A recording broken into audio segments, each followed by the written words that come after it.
대표님, 인테리어 하다 보니까 궁금한 게 있는데요. 네. 인테리어 할 때 후회할 만한 게 뭐가 있을까요? 인테리어 할 때 후회할 만한 게 어떤 거예요? 대표님 인테리어 많이 해보셨으니까 고객님들이랑도 많이 소통하셨을 거잖아요. 나중에 이건 좀 후회한다. 마음이 바뀔 것 같다.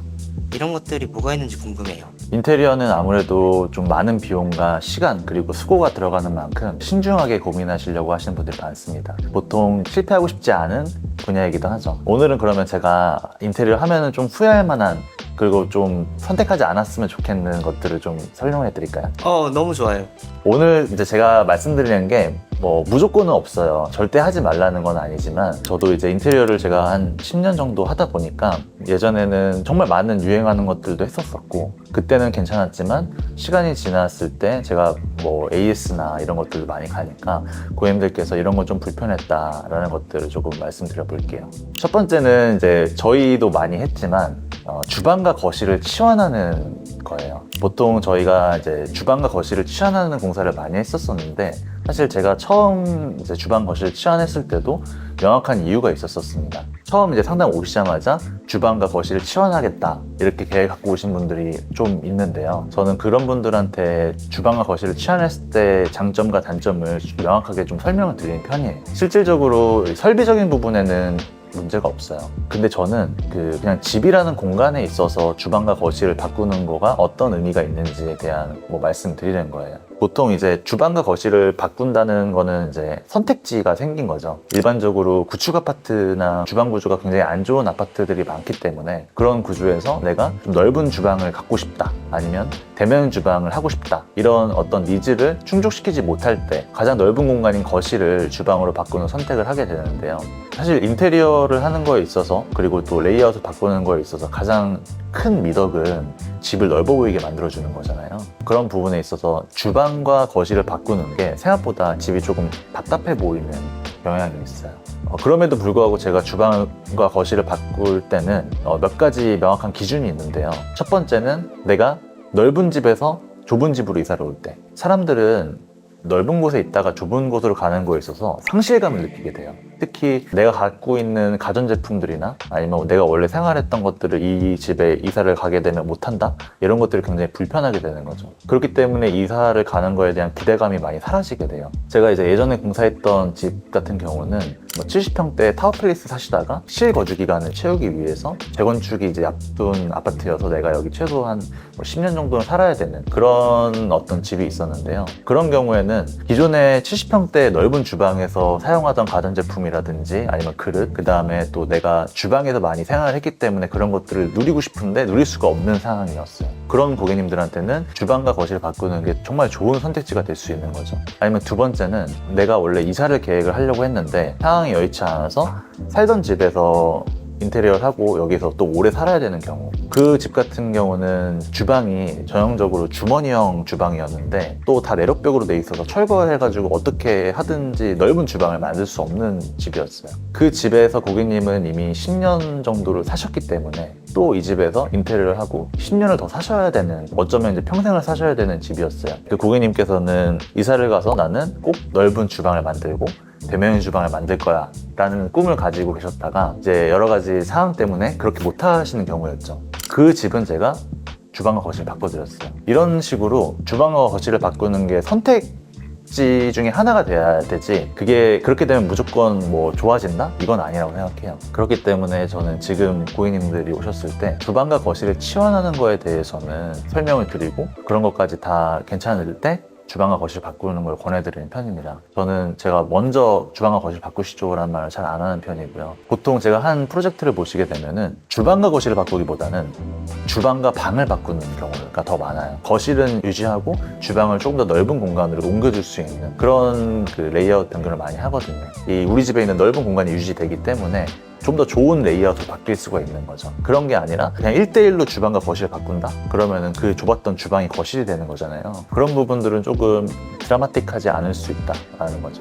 또 제가 추구하는 인테리어 가치 중에 상반되는 게 당연히 집의 가치를 올려줘야 되는데 매매에도 영향이 있을 수가 있다는 거죠. 지금은 많이 인식이 바뀌어서 주방과 거실을 바꿀 수도 있겠구나, 이런 선택지 중에 하나겠구나 하지만 거의 대부분의 사람들이 또 보수적이기 때문에 저는 주방과 거실을 바꾸는 거는 이제 그 고객님에게 맞춘다고 생각을 해요.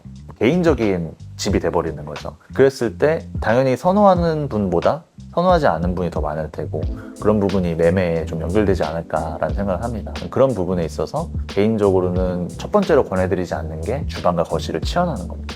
아, 그럴 수 있겠네요. 다음은 또 뭐가 있을까요? 그 다음은 이제 TV 전체 매립입니다.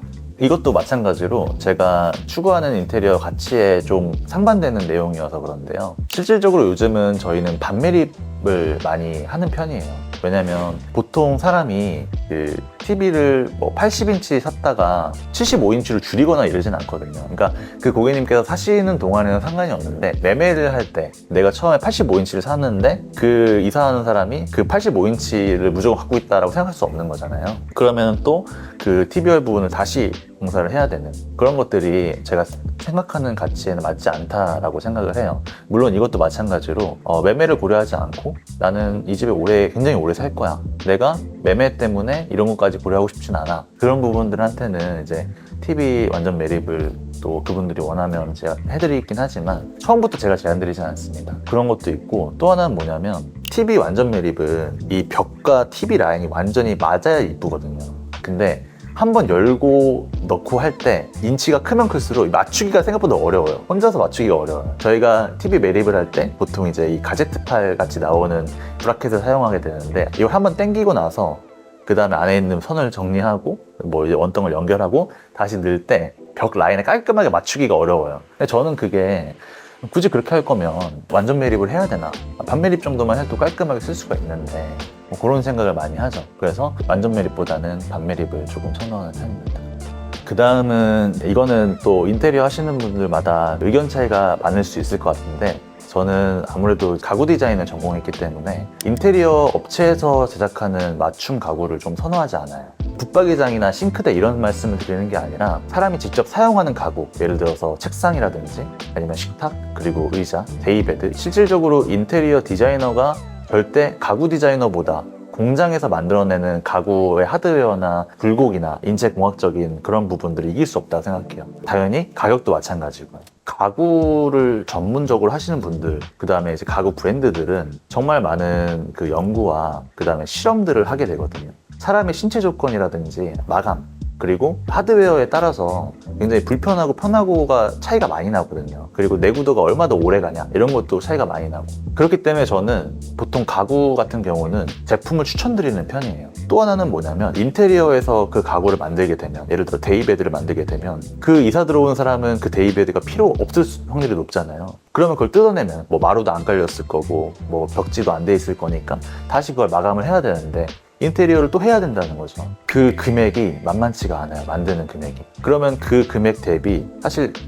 내가 이사를 가도 가져갈 수 있는 가구를 제대로 된 걸 구매하는 게 훨씬 편하고 이쁘고 배치도 자유롭게 할 수 있다는 장점이 있는데 인테리어 할 때 이걸 만들어버리면 내가 불편해도 뜯어낼 수가 없는 거잖아요.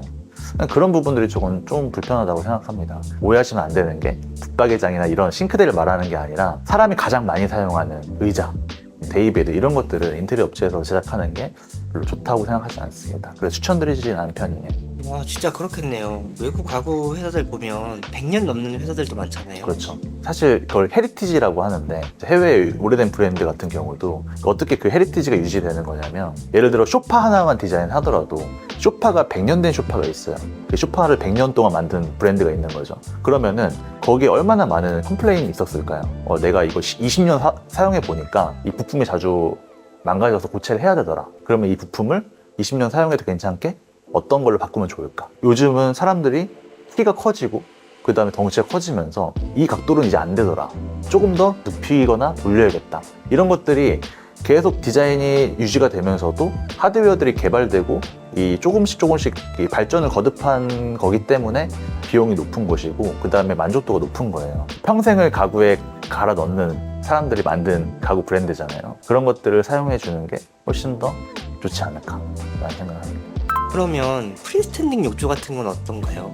프리스탠딩 욕조도 이제 사실 호불호가 많이 갈리는 제품이긴 한데요. 프리스탠딩 욕조 자체가 쉽게 생각하면은 예전에 어렸을 때 대야에서 아기 때 목욕하고 그랬잖아요. 그게 좀 이쁘고 크게 만든 게 프리스탠딩 욕조예요. 보통 우리 욕조가 뭐 조정 욕조도 있고 그 다음에 이제 매립형 욕조도 있잖아요. 그런 것들은 고정 형식으로 되어 있고 하중을 받칠 수 있게끔 되어 있기 때문에 흔들리지가 않아요. 근데 프리스탠딩 욕조는 말 그대로 내가 어디에 놓고 싶을 때 다 놓을 수 있게끔 만들어진 거기 때문에 보통 바닥에 고정시키지 않습니다. 그러다 보니까 저처럼 좀 키가 크거나 아니면은 이제 덩치가 큰 사람들은 들어갈 때 살짝 휘청거리는 것들이 있고, 특히 이제 여성분들은 괜찮을 수 있는데 가벼우시니까 좀 남성분들은 불편할 수 있는 게 있는 거고, 그 다음에 또 하나는 뭐냐면 관리하기가 조금 어렵지 않나. 형태 자체가 유선형으로 되어 있기 때문에 뒤쪽 공간에는 또 이제 물때가 낄 수 있거든요. 근데 고객님들께서 되게 청결하신 분들이 있어요. 그런 분들은 거기까지 꼭 다 닦아야지만 해결이 되는 성미를 갖고 계셨거든요. 그러면은 그런 것들은 되게 불편한 거죠. 하지만 또 하나 장점은 되게 이쁘다. 근데 금액은 되게 비싸다. 그리고 생각보다 아파트 구조에서 그 프리스탠딩을 넣을 수 있는 구조가 많이 나오지가 않아요. 화장실이 그렇게 넓은 공간인 경우가 대형 평수가 아니면 없기 때문에, 그래서 고객님들께서 로망을 가지고 계신 분들한테 이제 해드리고 처음부터 프리스탠딩을 권해드리진 않습니다. 다음은 또 뭐가 있을까요? 그리고 다음은 방을 합치는 거에 대해서 좀 말씀드리고 싶은데, 제가 인테리어 상담을 이렇게 많이 하다 보면 작은 평수에서 큰 평수로 이사를 갈 때 방의 용도를 크게 중요하게 생각하지 않는 분들이 많아요. 예를 들면 보통 30평대는 방이 3개고 40평대나 50평대부터는 방이 4개 정도 되거든요. 그랬을 때 원래 내가 사용하지 않던 방이 하나 더 생겼잖아요. 그러다 보니까 그 방을 그냥 보너스로 생각하는 그런 느낌이 강해서, 보통 주상복합 같은 경우는 이 방을 합쳐서 아예 크게 써야지 이런 생각을 하신 분들이 있는데, 저는 그게 집을 좁게 쓰는 거라고 생각합니다. 사실 이제 저희 일하다 디자인이 레이아웃이나 이런 방의 용도를 되게 중요하게 생각하다 보니까 처음에 상담을 오시게 되면은 그런 방의 용도를 설정하는 것부터 좀 제안드리는 편인데요. 고객님들께서 방을 설정하실 때 그냥 방이 하나 있네? 그러면은 여기는 내 취미방 할까? 서재 할까? 이런 식으로 생각을 하시는데, 30평대는 방이 3개고 40평대 이상에서부터는 방이 4개인 게 정말 큰 메리트거든요. 사실 30평이랑 40평이랑 거실이랑 주방의 사이즈가 드라마틱하게 차이가 있지는 않아요. 방의 개수나 방의 면적에서 차이가 나는 거거든요. 보통 제가 고객님들이 살면서 가장 중요한 기능을 가진 방을 추천드리는 게 드레스룸이에요. 근데 드레스룸이 보통 안방에 조그맣게 딸려 있는 경우가 많다 보니까, 아니면은 이제 안방 붙박이장을 설치해 놓고 거기를 이제 드레스룸처럼 사용하시는 경우가 많다 보니까 필요성에 대해서 크게 못 느끼시는 분들이 많은데, 드레스룸이 있으면 좋은 게 첫 번째는 세탁기를 드레스룸에 놓게 되면서 제가 항상 강조하는 빨래 동선을 만들 수 있다는 거죠. 두 번째는 이 드레스룸이라는 옷의 수납 공간이 있기 때문에 방에 추가적인 수납을 안 해도 되는 거죠. 3인 가족이나 4인 가족이 30평대에 살다가 40평대, 50평대에 살게 되면은 거기에 맞는 수납량이나 아니면 이 넓은 공간을 넓게 써야 된다고 생각을 해요. 보통 내가 30평대에 살았던 그런 생활의 습관이 유지가 되기 때문에 내가 넓은 곳에 가도 넓은 곳을 제대로 활용하지 못하는 경우가 많다는 거죠. 그래서 보통 남는 방을 합치거나 아이의 공부방을 만들거나 이렇게 하는 경우가 많은데, 저는 필수적으로 드레스룸이 들어가 줘야 된다고 생각합니다. 내가 이 집을 들어갔을 때 우리 가족에 맞는 인테리어를 할 수도 있겠지만 좀 더 나은 삶을 살기 위한 구조로 바꾸는 게 훨씬 좋잖아요. 그렇게 해야지 집의 가치도 올라갈 것이기 때문에 50평대 방 4개를 3개로 합치게 되면은 그만큼 이 집의 가치가 떨어지는 거라고 생각합니다. 그렇기 때문에 그런 부분들은 안 했으면 좋겠다라고 생각을 합니다. 그러면 오히려 30평대 방이 3개인 경우에서 드레스룸을 만들기 위해서 방을 하나 더 만드는 경우가 많겠네요. 실질적으로 30평대에서 방 3개짜리를 4개로 만드는 게 굉장히 어렵죠. 물리적인 한계가 있기 때문에. 아까 제가 말씀드린 것처럼 뭐 30평대에서 방을 4개로 만들려고 하면은 주방을 방으로 만들고 거실이 주방이 되고 집에 거실이 없어져야 되는 뭐 이런 상황이 아니고서야 30평대에서 방 4개를 만들 수 있는 건 되게 어렵죠. 요즘 신축들 보면 30평대 4베이로 많이 나오잖아요. 알파룸이 하나 있는 경우. 그런 경우도 있는데, 알파룸 같은 경우가 실질적으로 방의 기능을 많이 못하는 사이즈죠. 뭐 사람이 가서 잔다든지 이 정도의 사이즈는 아니고 보통 팬트리로 만들거나 뭐 조그마한 서재로 만들거나 아니면 아예 털어가지고 넓은 공간을 만들거나 이렇게 선택지로 나오게 되는데 뭐 그런 부분을 최대한 활용해서 드레스룸을 만들어주면 좋긴 하겠죠. 듣고 보니까 드레스룸이 왜 필요한지 알 것 같아요. 이게 어떤 거냐면요. 한 번도 안 사용해 본 사람은 있어도 한 번만 사용해 본 사람은 없는 그런 느낌인 거예요. 예를 들어서 건조기를 집에서 사용하신 분들이 굉장히 많으실 텐데 제가 항상 물어보면은 건조기를 쓰다가 만약에 건조기를 이제 못 쓴다고 생각하시면 어떨 것 같으세요? 이러면 못 산대요. 너무 편하니까. 마찬가지예요. 내가 드레스룸에서 다 빨래랑 세탁을 다 하다가 이사를 갔는데 다시 주방 발코니에서부터 해라? 못하는 거예요. 내가 더 편하게 살 수 있는 방법이 있음에도 불구하고 그런 방법을 모르기 때문에 내가 현재 상태에서 당연하게 여기는 불편함들을 감수하면서 하는 건데 저는 인테리어를 함으로써 이렇게 살면 훨씬 편하게 살 수 있습니다. 이렇게 동선을 줄이게 되면은 시간을 아낄 수 있습니다. 몰랐던 것들을 알게 되고 선택할 수 있어야 된다고 생각을 하거든요. 그런 부분에서 저희가 구조 변경이나 아니면 동선에 대해서 많이 신경을 쓰고 제안을 드리는 거죠.